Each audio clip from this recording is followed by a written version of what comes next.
Hi குட்டீஸ் எல்லாரும் எப்படி இருக்கீங்க? நல்லா இருக்கீங்களா? ஸ்ரீ நிவி ஸ்டடீஸ்க்கு உங்களை அன்புடன் வரவேற்கிறேன். இன்னைக்கு நம்ம 4ஆம் வகுப்புலேருந்து அறிவு நிலா அப்படிங்கிற ஒரு பாடத்தை தான் இந்த வீடியோவில் பார்க்க போகிறோம் குட்டீஸ். பார்க்கலாமா?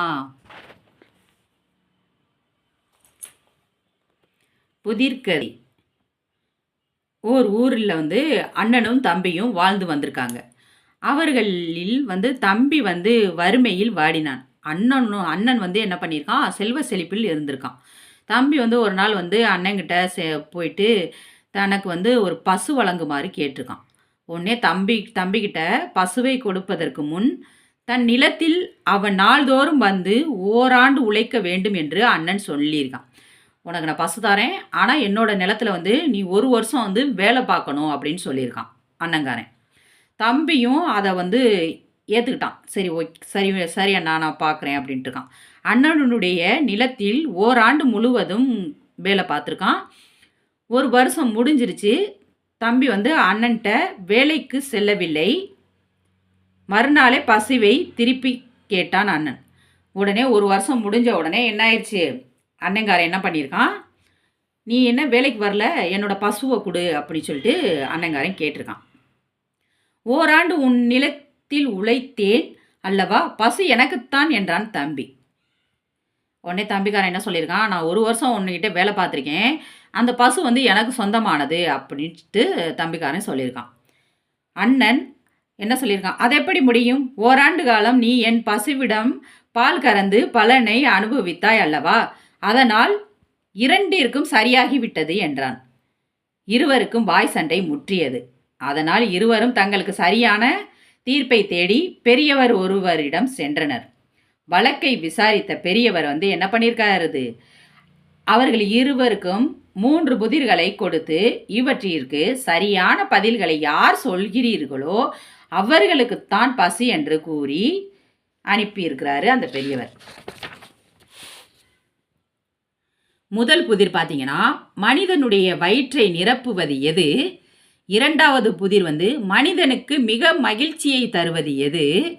மூன்றாவது புதிர் அதிவிரைவாக செல்வது எது.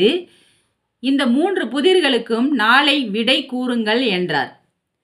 இருவரும் வீட்டிற்கு நெடுநேரம் சிந்தித்தனர். மறுநாள் காலை பெரியவரை சந்தித்தனர். மூத்தவனை பெரியவரை அழைத்து என் புதிருக்கு விடை சொல் என்றார்.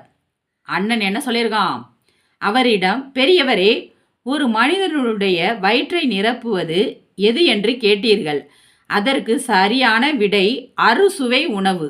சாப்பிட்டால் வயிறு நிரம்பும், பல மணி நேரம் பசிக்காது.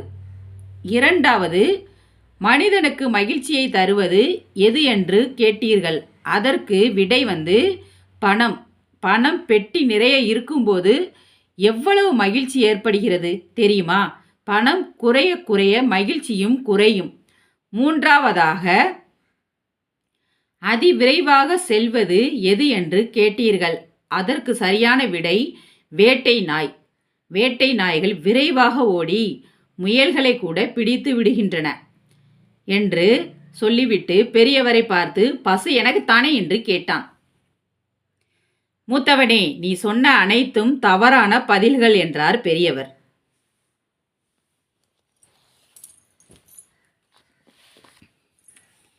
இளையவன் அழைக்கப்பட்டான். அவன் பெரியவரை பார்த்து, நம் வயிற்றை நிரப்புவது பூமி. பூமி தாயிடம்தான் நாம் உண்ணும் தானியங்களும் கிழங்குகளும் கிடைக்கின்றன. அந்த உணவால் தான் விலங்குகளுக்கும் பறவைகளும் வாழ்கின்றன. இரண்டாவதாக, ஒரு மனிதனுக்கு அதிக மகிழ்ச்சி தருவது தூக்கம். தூக்கத்திற்காக விலையுயர்ந்த செல்வத்தையும் மனிதன் விட்டு விடுவான். மூன்றாவது, அதிவிரைவாக செல்வது நமது சிந்தனை ஓட்டம். அது நாம் விரும்பிய போது விரும்பிய இடத்தில் கொண்டு போய் சேர்க்கும் என்றான். ஆஹா, சரியான விடைகள். இந்த பசு உனக்குத்தான் என்று பசுவை கொடுத்த பின் பெரியவர் கேட்டார், இந்த புதிர்களுக்கு உனக்கு விடை கூறியது யார் என்றார். என் மகள் கவின் நிலா. அவள் என்ன அவ்வளவு புத்திசாலியா என்றார் அந்த பெரியவர்.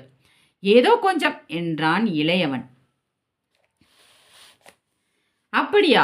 என் அளவிற்கு அவளுக்கு அறிவு இருக்கிறதா என்பதை ஆராய்ந்து பார்த்து விடுகிறேன் என்ற பெரியவர் 10 அவித்த முட்டைகளை அவனிடம் கொடுத்து, இதோ இந்த 10 அவித்த முட்டைகளையும் உன் மகளிடம் கொடுத்து ஒரு கோழியினால் அடைகாக்க வைத்து 10 குஞ்சுகளை ஓர் இரவிற்குள் பொரிக்க வைத்து அதே குஞ்சுகளை அதே இரவில் கோழியாக்கி முட்டை போட வைத்து 10 முட்டைகளிலும் 3 எடுத்து அடையாக்கி நாளை காலை உணவிற்கு எனக்கு கொண்டு வா என்றார். தன் மகள் கவிநிலாவிடம் சென்று பெரியவர் சொன்னதை அப்படியே சொன்னான் இளையவன். தன் மகள் இந்த புதிருக்கு விடை எப்படி சொல்லப் போகிறாள் என்று கவலைப்பட்டான். ஆனால் அவளோ எதிர் புதிர் போட்டாள். தன் தந்தையிடம் வேக வைத்த துவரைகள் அடங்கிய ஒரு பானையை கொடுத்து, இதில் உள்ள துவரையை நிலத்தில் விதைத்து முற்றியவுடன் அறுத்து எனது கோழி குஞ்சுகளுக்கு உணவாக தயாராக வைக்கும்படி பெரியவரிடம் கூறுங்கள் என்றாள் கவிநிலா. அவளுடைய தந்தையும் அவ்வாறே பெரியவரிடம் சென்று சொன்னார். துவரையை பார்த்த பெரியவர் அவற்றை நாய்க்கு போட்டுவிட்டு சணல் கண்டு ஒன்றை கொடுத்து, இதை ஊற வைத்து காய வைத்து நல்ல தரமான துணி தயாரிக்க சொல் என்றார். ஆனால் அவளோ அதற்கு பதிலாக மிக மெல்லிய குச்சி ஒன்றை கொடுத்து, இதிலிருந்து நூலை நூற்பதற்கு ஓர் இராட்டை செய்து தரும்படி கூறுங்கள் என்றாள். அவளது அறிவின் ஆழத்தை கண்ட பெரியவர், உன் மகளை நானே என்னை வந்து பார்க்கச் சொல்.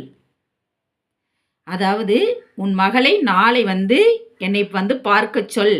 ஆனால் அவள் நடக்கவோ சவாரி செய்யவோ கூடாது.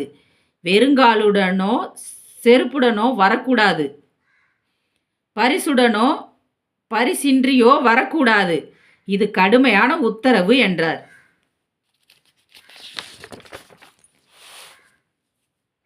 மறுநாள் பனிச்சறுக்கு வண்டியில் வெள்ளாடுகளை பூட்டி ஒரு காலில் மட்டும் செருப்பு அணிந்து முயல் ஒன்றை தெரியும்படியும் சிட்டுக்குருவி ஒன்றை தெரியாமலும் எடுத்து சென்றாள் கவிநிலா. அவள் மிகுந்த புத்திசாலித்தனத்துடன் வருவதை கண்ட பெரியவர் அவள் மீது நாய்களை ஏவினார். பதிலுக்கு இவள் முயலை வெளியே விட நாய்கள் முயலை துரத்தின. இதோ உங்களுக்கு ஒரு சிறிய பரிசு என்று சிட்டுக்குருவியை கொடுத்தாள். அது அவரது கையில் சிக்காமல் பறந்துவிட்டது. தான் சொல்லியபடியே வந்துவிட்ட அவளை நினைத்து பெருமைப்பட்டார் அந்த பெரியவர். கவிநிலா, நீ புத்திசாலிதான் என்று பாராட்டிய பெரியவர் அவளுக்கு பரிசுகள் அளித்து அனுப்பி வைத்தார். நீதி கருத்துன்னு பார்த்தீங்கன்னா, வல்லவனுக்கு வல்லவன் வையகத்தில் உண்டு, வல்லவனுக்கு புல்லும் ஆயுதம் அப்படிங்கிறதான் இந்த கதையோட நீதி கருத்து. அதாவது பெரியவருடைய அறிவுக்கு மிஞ்சிய ஒரு அறிவாளி தான் கவிநிலா அப்படிங்கிறத அவர் நியமித்தா. தன்னுடைய அறிவு கூர்மையால் அதை தெரியப்படுத்தினா. அறிவு நிலா பாடம் இதோட முடிஞ்சிச்சு. இந்த வீடியோ உங்களுக்கு பிடிச்சிருந்தா லைக் பண்ணுங்கள், ஷேர் பண்ணுங்கள், சப்ஸ்கிரைப் பண்ணுங்கள். பாய் குட்டீஸ்.